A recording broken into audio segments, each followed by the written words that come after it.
ఆ కోటప్ప కొండకున్న గమ్మత్తు ఏమిటో తెలుసా అండి? ఒక గొల్లభామకి పరమశివుడిచ్చిన వరం. ఎన్నడూ కాకి వాలదు. ఆ కొండంతటి మీద పగలు కాదు రాత్రి కాదు ఎన్నడూ ఒక్క కాకి మీకు కనపడదు. కొండ ఎక్కుతుంటే బోల్డని కాకులు కనపడతాయి. మీరు వెళ్ళేటప్పుడే చూడండి. మీరు కొండ ఎక్కుతారు కాబట్టి కోటప్ప కొండ ఎక్కేటప్పుడు చూడండి. కోటప్ప కొండ కింద బోల్డని కాకులు ఉంటాయి.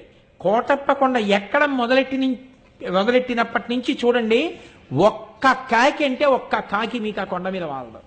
ఎక్కడ ఓ చెట్టు మీద రాతి మీద వాలడం. కారణం, ఒక గొల్లభామ రోజు అక్కడ ఉన్నటువంటి శివుడికి తీసుకొచ్చి అన్నం పెడుతుండేది, పెరుగు అవిని. ఆయన తింటుండేవాడు.